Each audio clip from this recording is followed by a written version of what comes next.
8h17 sur Europe 1, l'heure de retrouver Sonia Mabrouk et son invitée ce matin, Marlène Schiappa, ministre déléguée auprès du ministre de l'Intérieur chargé de la citoyenneté. Bienvenue et bonjour Marlène Schiappa. Bonjour. On va bien sûr démarrer cet entretien malheureusement par ce crash d'hélicoptère en Savoie, un hélicoptère de secours avec un lourd bilan impliquant notamment 2 CRS. Évidemment, c'est un hommage ce matin. Évidemment, merci de me donner l'occasion de commencer cette émission par un hommage appuyé pour eux, pour ces 5 personnes, mais aussi ces 5 grands professionnels, mais aussi pour tous ceux qui, au péril de leur vie, s'engagent pour des opérations de sauvetage, de protection.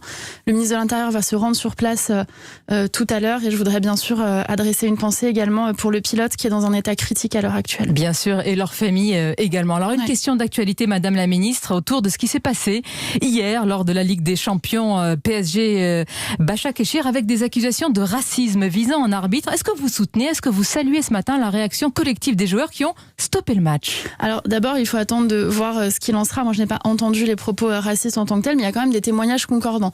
Donc bien évidemment, moi je salue le fait que les joueurs, en solidarité, aient décidé de quitter le terrain. Et ça, c'est très fort, parce que ça veut dire qu'on considère maintenant, ils nous envoient un message en disant le racisme, ça doit pas être l'affaire de la personne qui est visée uniquement, ça doit être l'affaire de tous. Et donc en solidarité, dès lors qu'il y a un propos raciste, eh bien on prend une action forte. Là, en l'occurrence, on quitte le match. Donc moi, je trouve ça très fort. Je voudrais les saluer et je voudrais dire qu'on attend maintenant les prises de parole des instances qui ne se Elles sont tardives, selon vous? Je les trouve tardives, et en matière de lutte contre le racisme, il n'y a pas de juste milieu. C'est-à-dire, on ne peut pas être neutre.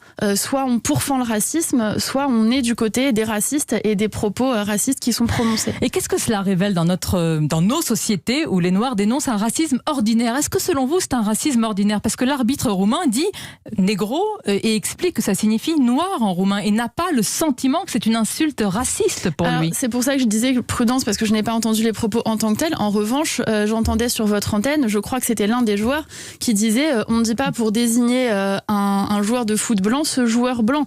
Donc le fait de désigner quelqu'un par sa couleur de peau en disant ce noir, etc., c'est déjà quelque chose de très problématique et qui effectivement est un propos qui n'a pas sa place sur un terrain de foot ni nulle part d'ailleurs. Marlène Schiappa, j'en viens à présent au projet de loi confortant les principes républicains. Pourquoi l'exécutif a encore peur du mot islamisme? Alors je crois pas qu'on en ait peur, mais ce qui est ce qui est difficile, disons plutôt dans ce combat que nous menons, c'est que on est en permanence soit taxé d'être trop laxiste, soit taxé d'être islamophobe, et je mets des guillemets à ce mot. Et donc le président de la République au Muro, lors de son discours, quand il a présenté cette loi, a été très clair justement dans le combat que nous menons contre l'islamisme, et qu'il a appelé l'islamisme radical, notamment à destination des traductions pour qu'il n'y ait pas d'ambiguïté. Oui, c'est vrai, on l'a entendu. Mais pourquoi ne pas aller jusqu'au bout et faire porter le nom de cette loi, projet de loi contre l'islamisme? Alors, vous savez qu'il y a une difficulté dans la loi française qui est, en vertu de l'article 2 de la loi de 1905, l'État ne salarie, ne subventionne, ne reconnaît donc aucun culte. Nous sommes d'ailleurs aujourd'hui l'anniversaire de cette grande loi extrêmement importante, qui est une loi de séparation des églises et de l'État, mais aussi une loi d'équilibre et de liberté. Et donc, nous ne pouvons pas désigner des religions. Donc, c'est un obstacle juridique. Ce n'est pas comme dit l'opposition, Marine Le Pen, qui vous reproche un manque de courage en ne ciblant pas l'islamisme, mais en le diluant dans les séparatismes. Alors, pardon, mais aucun président de la République n'a fait ce qu'a fait Emmanuel Macron depuis 2017, avec le renforcement des CLIR, des cellules de lutte contre l'islamisme et le repli communautaire, en ayant fait fermer des établissements, en organisant avec Gérald Darmanin, le ministre de l'Intérieur, la fermeture, la dissolution du CCIF, de Baraka City, du groupement de FEC Cheikh Yassine, en prenant justement dans cette loi des dispositions fortes qui vont enfin nous permettre partout en France de vraiment lutter contre l'idéologie qui précède le terrorisme, c'est-à-dire l'islamisme. Ça veut dire que depuis 3 ans, ce n'était pas fait? Non, ça veut dire que depuis 30 ans, c'était trop peu fait. Mais 3 ans aussi, vous êtes au pouvoir. Alors depuis 3 ans, je viens de vous dire justement que depuis 2017, il y a près de 350 établissements qui ont été fait fermer, notamment par les services de renseignement qui sont à pied d'œuvre. Et dans les territoires autour du préfet, désormais, tous les 15 jours ou tous les mois, il y a une cellule locale de lutte contre l'islamisme et la radicalisation, le repli communautaire.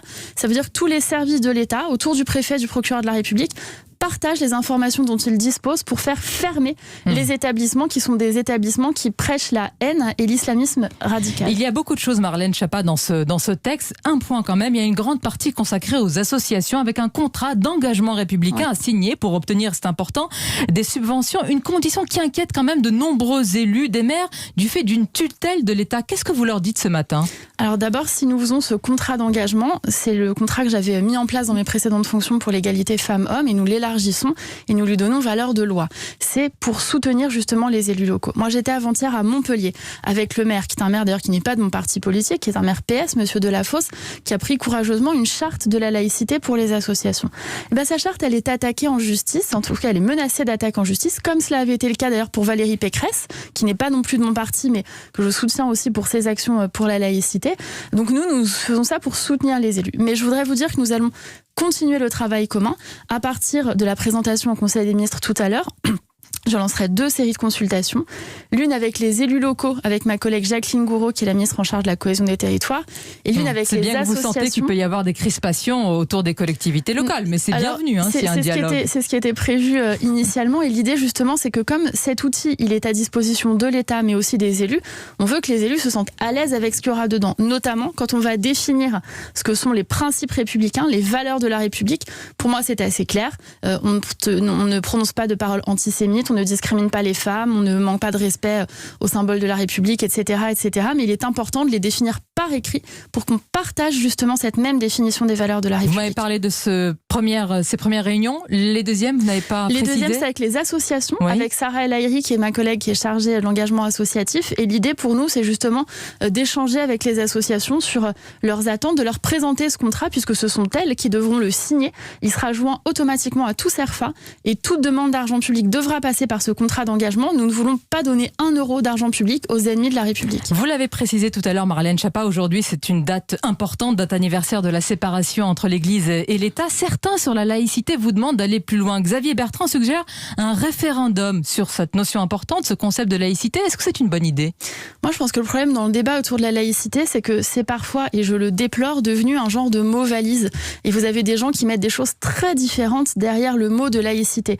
Et si on dit aux Français, êtes-vous pour ou contre la laïcité, la grande majorité des Français vont vous dire qu'ils sont pour la laïcité, mais en mettant des choses très différentes derrière. Non, peut-être qu'il faudrait leur demander, pardonnez-moi, s'ils sont d'accord pour consacrer le principe de laïcité davantage et plus fortement au même niveau que l'égalité, la liberté ou la fraternité dans notre Constitution. Alors le principe de laïcité, il est déjà existant non seulement dans la Constitution, et vous savez que la France est la République française, est une démocratie sociale, laïque, une et indivisible au terme de nos grands textes fondateurs. Elle est également dans les droits de l'homme, et cette loi de 1905, moi je pense qu'elle est absolument fondamentale. Elle n'a pas le mot de laïcité d'ailleurs initialement dans la loi, mais c'est une loi aussi de liberté de conscience, de liberté de culte, et c'est important. Si je vous pose ces questions autour de la laïcité, c'est que les défenseurs de la laïcité sont parfois considérés, et peut-être que vous avez lu cette enquête dans le quotidien Le Monde, comme des laïcistes, des tenants d'une laïcité offensive, comme il est décrit dans cette enquête, évoquant notamment Elisabeth Badinter, Manuel Valls ou encore Zineb El Razoui. Est-ce que ce sont des laïcistes ? Moi, je suis assez choquée par la tournure de certains débats à cet égard. Vous savez, j'ai coécrit avec Jérémy Pelletier, le directeur des études de la Fondation Jean Jaurès, un livre qui s'appelle Laïcité, point, parce que nous refusons d'adjectiver la laïcité. La laïcité, elle n'a pas à être ouverte, fermée, bienveillante, apaisée, comme si elle s'excusait d'être. C'est la laïcité. Et je suis aussi choquée par certains qui renvoient dos à dos islamistes et laïcistes, avec ce terme fort discutable d'un point de vue historique et sémantique. Personne n'a jamais tué quelqu'un au nom de la laïcité. Donc des gens qui sont très fortement pour la laïcité, ce sont des gens qui sont très fortement pour la liberté de conscience, qui sont très fortement pour la liberté de culte, qui sont très fortement pour lutter contre l'endoctrinement et contre l'emprise et les dérives sectaires, des gens qui sont très fortement pour la liberté, pour l'égalité, pour la fraternité. Je ne crois pas que ce soit condamnable, et je ne crois pas qu'il soit opportun de les renvoyer dos à dos avec des islamistes qui tuent, qui réduisent des femmes à l'esclavage sexuel dans beaucoup de pays du monde, qui profèrent des attentats, qui égorgent et qui décapitent. Une question, Madame la Ministre, autour évidemment de notre police et de la sécurité. Un Beauvau de la police et de la sécurité, cela a étonné. Quand on est dans l'impasse, qu'est-ce qu'on fait ? On crée un grand machin, un comité Théodule ? C'est Non, cela. je crois que cette annonce, elle se pose dans la droite ligne de ce qui a été fait avec le livre blanc de la sécurité. Mais oui, justement, il est là. Absolument, Une centaine Christophe de pages Castaner et fournies. Laurent Nunez avaient lancé ce livre blanc et Gérald Darmanin a réussi quand même quelque chose de qui est proche de l'exploit politique, c'est-à-dire qu'en 6 mois, quand nous sommes arrivés place Beauvau, les policiers jetaient leurs menottes devant la grille.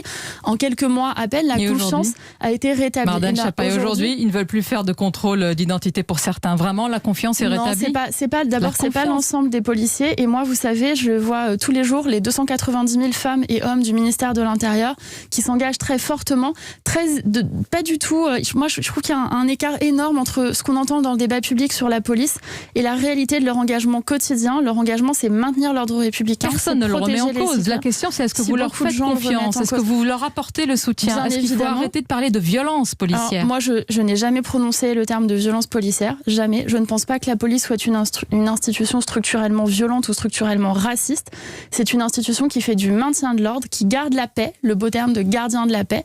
Et moi, je déplore qu'il y ait des petits garçons de 8 ans qui ne puissent pas dire au moment de la rentrée scolaire que leur papa est policier parce qu'ils ont peur d'être attaqués. Donc, quand il y a des violences inadmissibles, comme ça s'est produit avec le producteur Michel Zecler, ou comme ça s'est produit place de la République avec les exilés, il faut bien sûr les condamner. Mais la police et la gendarmerie nationale, ce sont des gens qui se lèvent le matin pour aller protéger l'ordre républicain. Et l'ordre républicain, il nous protège aussi de l'ordre des clans. Donc je crois qu'il est important de leur rendre hommage, de les saluer et de leur dire qu'on les soutient dans ce travail difficile. Du terrorisme islamiste, voilà. Absolument, pourquoi. Du terrorisme, des violences intrafamiliales, de l'ensemble des violences de plus en plus fortes dans la société. Merci Marlène Schiappa. Merci à vous d'avoir été notre invitée ce Avec matin. plaisir. Bonne journée à vous ainsi qu'à nos auditeurs.